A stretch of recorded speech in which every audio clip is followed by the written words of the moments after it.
Antes de que pienses que esto es ciencia ficción, lo que hoy se está construyendo podría, en pocos años, encerrar libertades que hasta ahora hemos dado por sentadas. Esto prueba que Él viene. Y en este video voy a mostrarte por qué 2026 es un año que merece nuestra atención. Te presentaré las 5 profecías más alarmantes que vemos converger ahora, no para sembrar pánico, sino para provocar vigilancia, fe y acción piadosa. Permíteme ser claro desde el comienzo. No estoy afirmando que la marca de Apocalipsis haya sido insertada en una versión tecnológica específica, ni voy a dar fechas definitivas sobre el regreso de Cristo. La Escritura nos llama a estar atentos, a discernir los signos, a reparar corazones. Dicho eso, hay realidades contemporáneas, tecnológicas, culturales y políticas, que encajan con lo que las Escrituras advierten. Por eso, 2026 aparece en el horizonte como un año para afinar nuestro discernimiento y prepararnos espiritualmente. Te presentaré las 5 profecías y las conectaremos con evidencias actuales, textos bíblicos y aplicaciones prácticas. Estas son: 1. Control económico centralizado y la posibilidad de una marca que habilite o prohíba comprar y vender. 2. Una religión sin poder, forma de piedad que no transforma, y el aumento de falsos maestros. 3. Persecución organizada y censura de la adoración en lugares concretos y la creciente tendencia a limitar la libertad religiosa. 4. Israel en el centro del drama geopolítico y profético, con Jerusalén como copa de temblor. 5. Señales en la creación y en el corazón humano, desastres, pandemias y el avance de la inteligencia artificial como sustituto de comunión. Si esta palabra está tocando algo en tu vida, suscríbete. En la descripción dejaré una guía gratuita con recursos prácticos para prepararte espiritualmente ante los signos de los últimos días. 1. Control económico y la marca. ¿Qué dice la Escritura y qué vemos hoy? Apocalipsis 13 describe una realidad asombrosa, un sistema que condiciona el acceso al comercio. Nadie podía comprar ni vender sino el que tiene la señal, el nombre de la bestia o el número de su nombre. Apocalipsis 13:17. Ese texto ha sido interpretado de muchas maneras, pero su núcleo es nítido. La posibilidad de que la lealtad de una persona sea verificada y que, en función de esa verificación, se le permita o se le niegue la participación en la economía. Hoy no es ficción hablar de identidades digitales, de implantes, de pagos biométricos que registran la huella, la palma o incluso rasgos del rostro. Existe una proliferación de tecnologías diseñadas para que transacciones se realicen sin efectivo. Pagos por proximidad, chips subcutáneos probados en entornos controlados, proyectos que buscan una identidad digital universal. Algunos ejemplos recientes son iniciativas que promueven contar con una identificación biométrica para acceder a servicios o a cuentas financieras, y proyectos civiles y privados que agrupan datos de millones de personas en servidores controlados por empresas con alcance global. No estoy diciendo que cualquiera de esas tecnologías es la marca descrita en Apocalipsis. Lo que digo, con base en la Escritura y en la observación, es esto. Cuando la infraestructura tecnológica se vuelve tan centralizada y exclusiva, que un sistema controla acceso a bienes esenciales, la tentación de usar esa infraestructura para forzar lealtades o privilegios existe. Y la Escritura nos advierte de las consecuencias espirituales de un sistema que condiciona la vida material a una señal de conformidad. Hay un punto crucial que debemos retener. La marca en Apocalipsis tiene también un significado espiritual. No es solo un control técnico, es un signo de lealtad. Podrás tener la tecnología en tu mano, pero si tu corazón pertenece a Cristo, La marca real será la fidelidad de tu alma. Por eso, la pregunta pastoral que debemos hacernos no es solamente técnica. ¿Seguirías a Jesús si tu acceso al sistema fuera restringido por tu fe? ¿Estarías dispuesto a perder comodidades, posiciones o incluso ingresos por la fidelidad a Cristo? La evidencia práctica que hoy debemos mirar incluye sistemas biométricos que ya están en uso para autenticar pagos o acceder a servicios. Estos sistemas crecen en adopción por su conveniencia, pero también concentran datos personales en manos de operadores privados. Proyectos de identidad digital que pretenden certificar la persona en múltiples plataformas, reduciendo la necesidad de documentos físicos. Dispositivos y experimentos con chips o parches electrónicos para transferir información de manera rápida. En algunos entornos se usan con propósitos médicos, en otros con propósitos comerciales. La capacidad técnica ya disponible de revocar acceso a una cuenta o a servicios por razones administrativas. Se sabe que una entidad privada puede suspender una cuenta bancaria, bloquear tarjetas o denegar servicios por supuestas infracciones. Cuando estas tendencias convergen, el riesgo no es la herramienta en sí, sino su centralización y el uso del condicionamiento económico como palanca de coerción. Pensemos en la vida práctica. Si el acceso a medicinas, alimentos o servicios básicos dependiera de una autorización que puede ser retirada, la presión social y espiritual para conformarse a ciertos criterios sería inmensa. Y ese escenario encaja con la preocupación apocalíptica de que el sistema político-económico pueda llegar a controlar la esfera material, vinculándola a la lealtad. El llamado pastoral aquí es doble. Primero, sostener una vida de fe que no dependa de comodidades tecnológicas. Segundo, preparar comunidades que puedan sostenerse y ayudarse mutuamente si se producen restricciones. Preparación no es paranoia, es sensatez bíblica. La iglesia primitiva se organizó para sostener a sus miembros en tiempos de persecución. Hoy debemos pensar en solidaridad comunitaria, formas de apoyo mutuo y en trabajar por alternativas éticas para la provisión de bienes sin caer en el aislamiento. No busques la seguridad en la evasión tecnológica, sino en la fidelidad comunitaria y en la sabiduría práctica. Pregúntate, ¿mi comunidad sabe cómo cuidarme si pierdo acceso a algo esencial?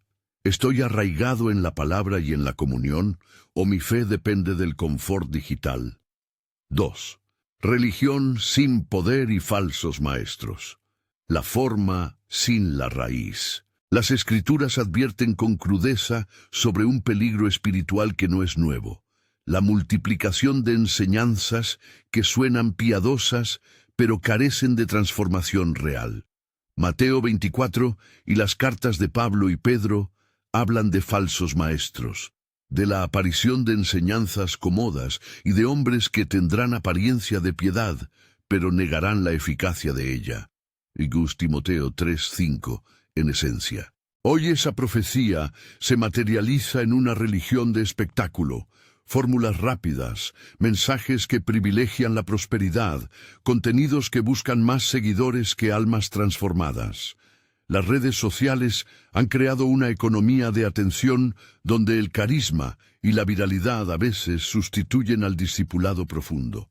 No todo lo viral es malo, pero cuando la forma devocional sustituye al encuentro con Dios, emerge una piedad sin raíces. Observa las señales culturales, programas que caricaturizan la fe, sketches que se burlan de creencias, líderes que prometen soluciones materiales fáciles, contenidos que invitan a un cristianismo de consumo.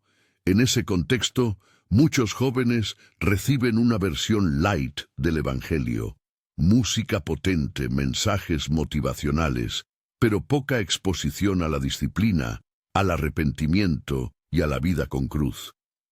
Permitidme traer una imagen Imagina un árbol que parece saludable porque tiene hojas grandes y flores vistosas, pero sus raíces son superficiales. Un viento fuerte, una sequía o una prueba revelan la debilidad del árbol. Así es la forma de piedad sin poder, vistosa en la superficie, frágil en la prueba. Quiero contarte una historia breve que ilustra esto, no como juicio, sino como advertencia de vida. Nombre cambiado. Carla es una joven que creció en la iglesia digital. Asistía a reuniones en línea, seguía a influencers cristianos y participaba en comunidades donde se cultivaba la autoestima y la sensación de pertenencia. Cuando llegó la primera prueba real, un despido, la enfermedad de un familiar, Carla descubrió que no sabía orar con constancia. No conocía cómo afrontar la tentación de la desesperanza y no tenía una comunidad cercana que la sostuviera. Buscó respuestas rápidas y terminó en círculos que ofrecían soluciones inmediatas, pero no acompañamiento profundo. Su fe se tambaleó. Esa historia no es aislada. La advertencia profética es clara. Vendrán muchos que ofrecerán consuelo barato. Muchos se apartarán de la verdad por seguir enseñanzas que satisfacen emociones sin provocar arrepentimiento. El remedio, bíblico y práctico, es fortalecer disciplinas, lectura de la Escritura, vida sacramental o comunitaria, rendición de cuentas y formación teológica básica que permita evaluar enseñanzas por sus frutos. ¿Cómo discernir? 3 pruebas prácticas. La enseñanza debe exaltar a Cristo más que al líder, debe producir frutos, amor, humildad, perseverancia, y debe estar enraizada en las Escrituras, no en fórmulas de éxito. Pregúntate, ¿mi enseñanza me exige cruz? ¿Me llama al servicio y al sacrificio? Esto no es una invitación al miedo, sino a la vigilancia santa. La Iglesia de los últimos días necesita hombres y mujeres que aman la verdad y la practican, aunque sea costoso. Porque, como en la historia de Noé, el anuncio de juicio fue ignorado por muchos, pero algunos escucharon y se salvaron. Noé no promovió un mensaje cómodo, llamó al arrepentimiento y a la obediencia. Hoy el llamado no es menos exigente. Una tensión pastoral que quiero subrayar aquí es que la monumentalidad de la cultura digital puede seducirnos para creer que la eficacia se mide en números. El Nuevo Testamento no mide la fidelidad por audiencia, sino por obediencia y frutos del Espíritu. Por eso, renovar el llamado al discipulado discipulador, una fe que forma, que instruye, que reprende con amor, es urgente. Cierre de esta sección y transición, hemos expuesto ya 2 señales que convergen en 2026. La posibilidad inquietante de un control económico que condicione la vida cotidiana y una fiebre religiosa que produce apariencias sin poder. Ambas crean un terreno fértil para pruebas de fe. La primera pone en juego nuestra subsistencia material, la segunda, la calidad de nuestra comunión con Dios. Si tu corazón late con inquietud al escuchar esto, no te inquietes sin esperanza. La Escritura no deja a su pueblo desamparado. Por el contrario, llama a la vigilancia, a la oración y al fortalecimiento comunitario. Pero no es menor la pregunta que debemos hacernos colectivamente.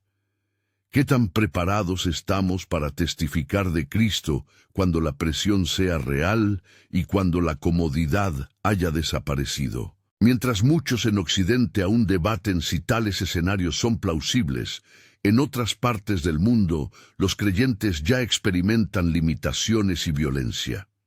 Informes de organizaciones que monitorean la persecución religiosa muestran realidades donde la adoración es vigilada, donde detenerse a cantar puede ser un acto de valentía.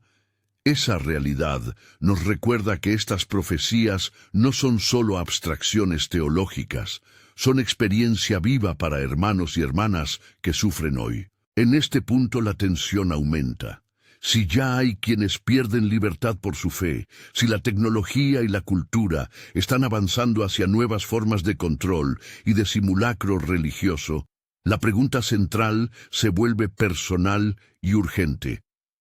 ¿Estás firmemente arraigado en Cristo? ¿Tu fe es visible solo en plataformas cómodas o también en la costosa fidelidad cotidiana? Hay mucho más por decir.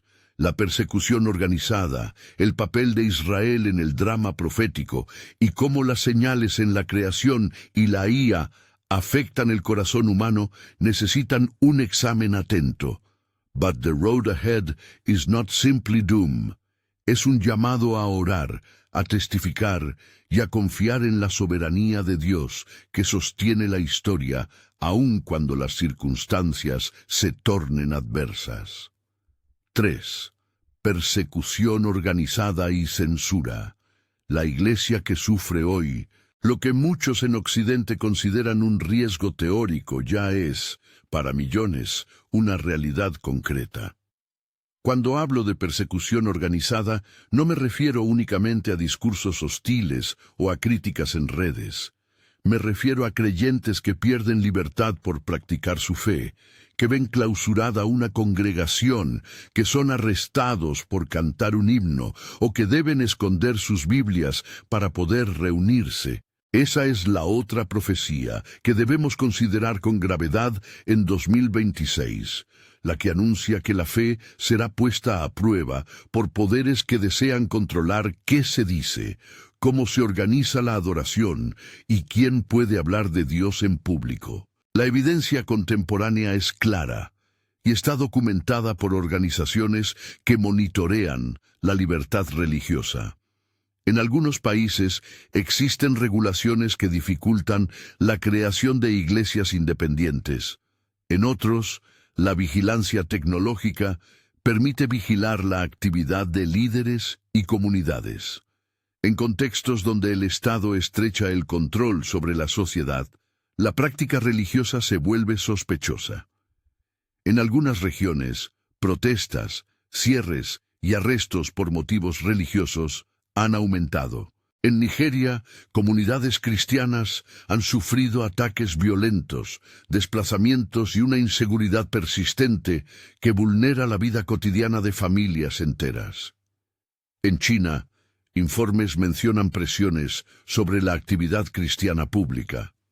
Censura, clausura de puntos de encuentro, restricciones a contenidos religiosos en línea y vigilancia sobre líderes. No exagero, estos son testimonios verificables, relatos de hermanos que pagan un alto precio por su fidelidad. La Escritura no nos sorprende con esta realidad. Jesús advirtió que sus seguidores serían odiados por causa de su nombre. Pablo escribió que en los últimos tiempos algunos sufrirán persecución por causa de la fe. Lucas 21 habla de tiempos en que los discípulos serán entregados y perseguidos. El llamado de Jesús no fue a la comodidad, sino a la constancia. Entender esto no es pesimismo, sino fidelidad a la narrativa bíblica. ¿Qué distingue a la persecución organizada de otras formas de rechazo? Dos elementos: la sistematicidad y la intención de silenciar. Cuando una estructura política o social busca eliminar la voz de la Iglesia, la persecución deja de ser anecdótica y se vuelve estratégica. Esa estrategia puede no ser siempre violenta, muchas veces opera a través de leyes, regulaciones administrativas, presión económica o censura mediática. En Occidente, la censura cultural y el descrédito público pueden funcionar como formas de exclusión. Cuando a alguien se le niega la posibilidad de compartir su fe en ámbitos públicos, o cuando el acceso a servicios se condiciona por la adhesión a determinadas narrativas, estamos ante una sutil pero efectiva forma de opresión. La respuesta pastoral no puede ser ni ingenua ni alarmista. Debe ser compasiva, informada y práctica. Compasiva, porque hermanos y hermanas sufren ahora, no en escenarios hipotéticos, y necesitan oración, apoyo y recursos. Informada, porque la Iglesia debe conocer el contexto legal y social donde vive para actuar con sabiduría. Práctica, porque la solidaridad debe traducirse en acciones concretas, redes de ayuda, apoyo a organizaciones que ofrecen asistencia legal y humanitaria, formación de líderes para tiempos de prueba y enseñanzas que fortalezcan la comunidad. Algunas acciones concretas que la Iglesia puede asumir hoy, sin caer en paranoia ni en ideologías políticas, incluyen establecer canales de comunicación seguros para líderes y congregaciones en contextos de riesgo, formar a la comunidad en medidas básicas de protección, no porque el recurso sea panacea, sino por prudencia, sostener económicamente a iglesias perseguidas mediante cooperación organizada, orar con disciplina por los que sufren, y promover campañas de concientización que expongan injusticias sin caer en sensacionalismo. Una pregunta pastoral que dejo en el oído de cada oyente. Si acaso llega un día en que se te impida reunirte abiertamente por motivos religiosos, ¿tu fe resistirá? ¿Has cultivado compañerismo y discipulado que trascienda las pantallas y los eventos masivos? La fortaleza de la Iglesia se mide no por su confort, sino por su capacidad de mantenerse unida bajo presión. ¿Por qué 2026? Porque las tendencias que hoy observamos, mayor control estatal en algunos gobiernos, regulaciones sobre contenidos digitales y una mayor centralización de plataformas, apuntan a una mayor capacidad de supervisión y actuación. No es una predicción de eventos concretos, es una advertencia. Estemos atentos a la deriva normativa y honremos la solidaridad con quienes ya sufren las consecuencias. 4. Israel en el centro, Jerusalén como copa de temblor. Una cuarta señal que exige nuestra atención tiene nombre propio en la Escritura, Jerusalén. El profeta Zacarías dijo que haría de Jerusalén una copa de temblor para todas las naciones. Zacarías 12, en esencia. Esa imagen profética no es meramente geográfica, es teológica. Donde está Jerusalén, también están los propósitos de Dios, y cuando las naciones se involucran, la historia se acelera en sus propios términos. Israel no es un tema político secundario para la interpretación bíblica de los últimos tiempos. Es, frecuentemente, el eje sobre el cual la profecía se articula. En las noticias contemporáneas, vemos un grado de atención global difícil de ignorar. Decisiones diplomáticas que convocan reuniones internacionales, movimientos estratégicos de actores estatales y no estatales, crisis humanitarias que generan preocupación mundial. Todo ello crea una sensación de que los acontecimientos en y alrededor de Israel tienen un peso que trasciende lo estrictamente regional. El riesgo profético no es que las naciones se alineen contra Israel por capricho. El riesgo es que, al intentar arreglar o controlar la situación, las naciones tropiecen con los planes divinos y sufran consecuencias que la Escritura anticipa. Teológicamente, ¿qué debemos entender? Primero, que Dios es soberano sobre Israel y la historia. Segundo, que la atención profética sobre Jerusalén llama al pueblo de Dios a orar, no a manipular. Orar por la paz de Jerusalén, Salmo 122, es más que una consigna política. Es una práctica espiritual que reconoce la centralidad de la redención. La profecía, además, advierte que las naciones que tocan a su pueblo recibirán juicio, Zacarías y otros profetas, no para celebrar conflictos, sino para comprender que la historia está bajo juicio y esperanza. En términos prácticos, ¿qué implica esto para 2026? Hay 3 efectos que debemos considerar. 1. La polarización internacional puede aumentar la presión sobre creyentes y líderes para tomar posiciones simplistas. 2. La atención internacional puede abrir oportunidades de ministerio y de testimonio cristiano en medio de crisis. 3. Cualquier escalada puede provocar desplazamientos y emergencias humanitarias que exigirán respuestas compasivas de la Iglesia global. En consecuencia, la Iglesia está llamada a orar con sabiduría, a ofrecer ayuda humanitaria en la medida de sus fuerzas y a testificar con un mensaje que honre la justicia y la misericordia divinas. Una aplicación pastoral: interceder por los líderes de la región, por los inocentes afectados por la violencia y por la conversión de corazones. Orar por la paz de Jerusalén no es tomar partido en la política de las naciones, es clamar a Dios para que su voluntad de paz se cumpla y para que su nombre sea glorificado. Invito a cada comunidad a integrar oraciones específicas por Israel en sus reuniones, a apoyar con generosidad a organizaciones que ayudan a víctimas civiles y a ejercitar una compasión que no se reduzca a posturas ideológicas. Una advertencia final: las implicaciones proféticas alrededor de Israel no justifican nacionalismos extremos, ni tampoco reducen la complejidad humana a una lectura simplista. Mantengamos humildad interpretativa y compasión práctica. La historia bíblica de Israel nos recuerda tanto la soberanía divina como la necesidad del arrepentimiento y la gracia. 5. Señales en la creación y en el corazón humano.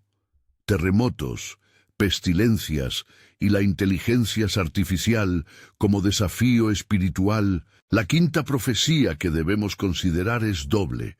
Por un lado, las señales en la creación, terremotos, pestilencias, hambrunas, y por otro, la crisis del corazón humano, amplificada por las herramientas tecnológicas que crean sustitutos de comunión. Ambos elementos se entrelazan y configuran una prueba singular para la Iglesia. La Biblia registra que en los últimos tiempos habría señales en el sol, en la luna y en las estrellas. Habla de terremotos y hambres como parte de la historia de dolor que precede al desenlace prometido. Lucas 21 y los escritos de Pedro y Pablo nos llaman a no sorprendernos de estas señales, sino a interpretarlas con sobriedad. Hoy, la experiencia del COVID-19 mostró cómo una pandemia puede trastocar economías, iglesias y relaciones. Al mismo tiempo, eventos climáticos extremos y un aumento de desastres naturales nos recuerdan la fragilidad de la condición humana. Pero la novedad de nuestro tiempo es la otra dimensión.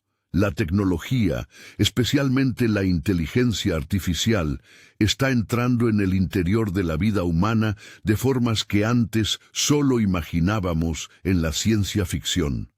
AI que conversa, algoritmos que determinan qué vemos y cómo pensamos, asistentes que suplen compañía. Estas herramientas, utilizadas con sabiduría, ofrecen servicios valiosos. Utilizadas sin discernimiento, pueden atenuar la necesidad de comunidad, erosionar la verdad y seducir a los corazones con una intimidad artificial. Considera dos realidades: la soledad aumentada por la interacción superficial en redes y la disponibilidad de compañía virtual que imita empatía sin reciprocidad. Para muchas personas las máquinas llegan a ser confidentes. Para otros, los algoritmos moldean percepciones y deseos, empujándolos hacia extremos emocionales. El peligro no está en la tecnología por sí misma, sino en el desplazamiento del ser humano relacional hacia una esfera donde la fe, la ética y la verdad son moldeadas por estructuras no eclesiales. ¿Qué conexiones prácticas vemos entre estos fenómenos y la profecía bíblica? Primero, las crisis naturales y sanitarias ponen a prueba nuestras prioridades. ¿Dónde confiamos para la provisión en la adversidad? Segundo, la tecnología puede funcionar como herramienta de distracción o de sustitución espiritual, conduciendo a una religiosidad más sentimental y menos comprometida. Ambas tendencias pueden debilitar la Iglesia si no actuamos deliberadamente. La aplicación pastoral exige praxis, fortalecer la formación teológica que enseña a los creyentes a amar la verdad, no el confort. Cultivar comunidades que prioricen la presencialidad y la vulnerabilidad.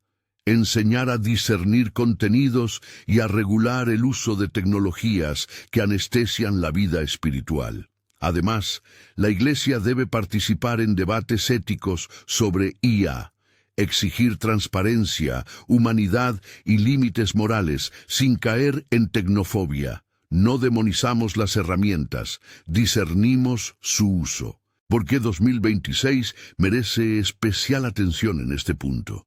Muchos desarrollos tecnológicos que hoy están en fase piloto orquestan expansiones masivas en los próximos años. Sistemas de identidad digital que combinan biometría con IA, aplicaciones de acompañamiento emocional y plataformas de realidad mixta que reconfiguran la experiencia religiosa podrían consolidarse en 2026 de formas que alteren hábitos culturales. No afirmo que todo esto represente un cumplimiento automático de la marca. Sí digo que la convergencia de estos elementos hace de 2026 un año clave para el discernimiento y la acción de la Iglesia. Pruebas y respuestas para el corazón cristiano. Después de describir estas 5 profecías, control económico, forma de piedad sin raíz, persecución organizada, Israel en el centro y señales en la creación más el reto de la IA, conviene aterrizar en prácticas concretas. La salvación no es una teoría, es vida transformada que se manifiesta en hábitos. Aquí ofrezco desde la experiencia pastoral y la lectura bíblica, prácticas que toda comunidad y cada creyente pueden adoptar para responder con sabiduría. Primero, vida de oración y estudio bíblico constantes. No hay sustituto para la palabra y la comunión con Dios. Memoriza textos que confortan en la prueba, salmos, pasajes de esperanza y advertencia y textos del Nuevo Testamento que refuercen la lealtad. La disciplina de la oración no es solamente pedir protección, es afirmar la soberanía de Dios y recibir la fuerza para testificar. Segundo, discipulado intencional. Forma a otros en grupos pequeños que practiquen la oración, la confesión y el apoyo mutuo. El discipulado prepara a la Iglesia para resistir la superficialidad. Enseña a las nuevas generaciones a distinguir entre emoción momentánea y fruto duradero. Tercero, solidaridad con la Iglesia perseguida. Apoyemos con recursos a quienes sufren hoy, oraciones organizadas, donaciones a organizaciones serias que proveen ayuda legal y humanitaria, y campañas de sensibilización responsable. No conviertas el sufrimiento de otros en espectáculo. Acompáñalo en oración y con acción concreta. Cuarto, preparación práctica con sentido subsidiario. No se trata de acaparar ni de fomentar el miedo. Se trata de construir redes locales de ayuda, de enseñarse habilidades prácticas, producción de alimentos a pequeña escala, primeros auxilios, organización comunitaria y de tener planes de cuidado mutuo en la comunidad. La Iglesia debe ser un lugar donde las necesidades materiales se atiendan con dignidad y sabiduría. Quinto, discernimiento tecnológico. Educar a la congregación sobre el uso responsable de la tecnología, sobre privacidad digital y sobre cómo los algoritmos influyen en la formación de opinión. No se trata de rechazar todo avance, sino de evaluarlo a la luz del Evangelio. Exhorta a los líderes a formarse en ética digital y a dialogar con profesionales que puedan orientar decisiones comunitarias. Sexto, testimonio audaz y compasivo. El mundo necesita ver una Iglesia que no responde con odio ni con conspiración, sino con amor activo, justicia y mandato profético. Comparte el Evangelio con claridad y compasión. Ayuda a tu comunidad a orar por sus enemigos y a ofrecer servicio a los más necesitados. Sexto bis, formación teológica responsable.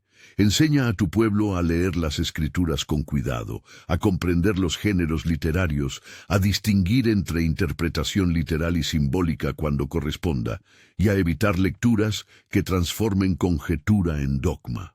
La honestidad intelectual protege a la Iglesia de desórdenes interpretativos. Historias que alientan, valentía en la prueba. No cierro esta parte sin recordar que, en medio de pruebas, hay testimonios de fidelidad que nos alientan. Hermanos en regiones perseguidas han continuado reuniéndose en casas pequeñas, han compartido lo poco que tienen y han alimentado a huérfanos. Líderes que perdieron su posición pública descubrieron nuevas formas de servicio en la clandestinidad del amor.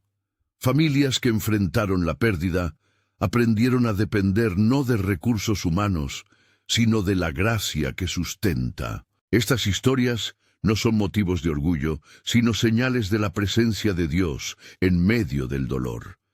En el occidente cómodo, eso puede sonar lejano.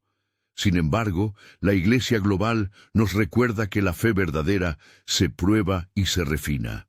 No celebro el sufrimiento, celebro la fidelidad. Y eso nos anima a prepararnos ahora con corazones firmes.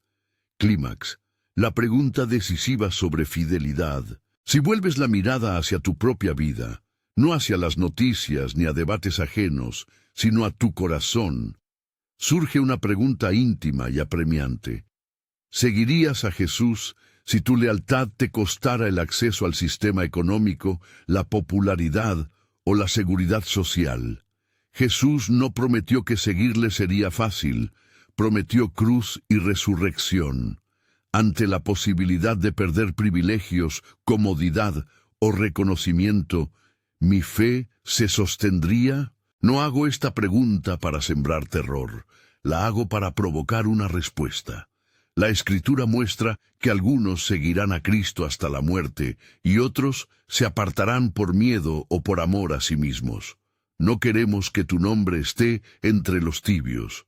Si hoy tu fe está condicionada por beneficios materiales o por la aprobación pública, te invito a examinarte con ternura y con seriedad. La decisión práctica tiene nombres y acciones: rendición diaria, arrepentimiento donde haga falta, compromiso público de seguir a Cristo aunque duela, y la construcción de relaciones que sostengan esa decisión. No estamos hablando de heroísmos aislados, sino de una fidelidad cotidiana que se ejerce en cómo gastamos nuestro tiempo, cómo usamos nuestros recursos y cómo amamos a los demás. Promesa final y esperanza escatológica. A pesar de las señales, la última palabra no es el temor, es la esperanza. Lucas 21 nos recuerda que, cuando veamos todas estas cosas, levantemos la cabeza, porque nuestra redención se acerca. Lucas 21:28. Esa es la nota final que debe resonar en cada corazón. La soberanía de Dios no ha sido usurpada por la tecnología, ni por los poderes humanos, ni por la maldad del tiempo.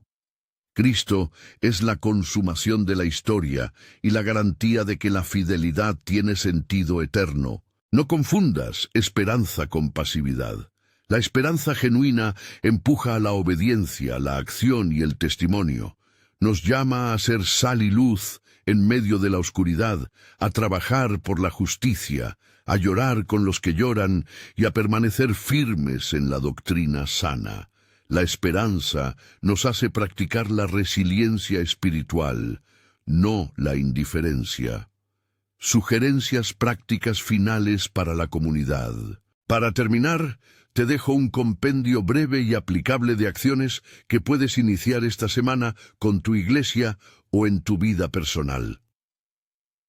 Organiza grupos de oración semanales que intercedan por las 5 áreas que abordamos: economía, piedad verdadera, perseguidos, Israel y señales en la creación IA. Fomenta el discipulado 1 a 1. Cada creyente debe tener a otra persona a la que discipule y que lo discipule a su vez. Identifica organizaciones confiables que trabajan con la iglesia perseguida y crea un plan de apoyo regular, oración y recursos. Implementa formación básica sobre privacidad digital en tu congregación e invita a expertos para charlas formativas. Practica ejercicios de provisión comunitaria, bancos de alimentos modestos, listas de ayuda mutua, formación en primeros auxilios. Enseña a tu gente a memorizar versículos claves que fortalezcan la fe en la prueba. Predica con valentía y compasión. Prepara mensajes que equilibren advertencia y esperanza. Una invitación decisiva. Hoy es el día de la elección. Al llegar a este punto, te hago una invitación clara y amorosa. Si nunca has entregado tu vida a Cristo, si en tu corazón hay duda, hoy es momento de decidir. No prometo que la vida será fácil después de esta decisión. Prometo que no estarás solo. La comunidad de creyentes existe para sostener, y la gracia de Dios cambia los corazones. En la descripción encontrarás recursos prácticos, pasos para decidir hoy, oraciones guiadas y enlaces a materiales que te ayudarán a empezar a caminar con Cristo. Si ya eres creyente, te desafío a una fidelidad renovada. Comprométete hoy a vivir una fe que no dependa de comodidad ni de aprobación pública. Fortalece tu comunidad. Ora por los perseguidos. Ama a los que están alrededor. Cierre con esperanza profética. No cierro este mensaje con alarma, sino con la palabra que Jesús mismo dejó. Cuando vean estas señales, no se desesperen, levanten la cabeza. Su liberación se acerca. Lucas 21:28. Vive a la luz de esa promesa. Actúa con sabiduría y valentía. Ama sin medida. Sé un testigo en tiempos difíciles. Si este mensaje te ha confrontado y quieres dar el paso decisivo, revisa la descripción. Allí encontrarás recursos para entregar tu vida a Cristo hoy y guías prácticas para fortalecer tu fe ante los signos de los tiempos. Comparte este video con alguien que necesite escuchar esta palabra.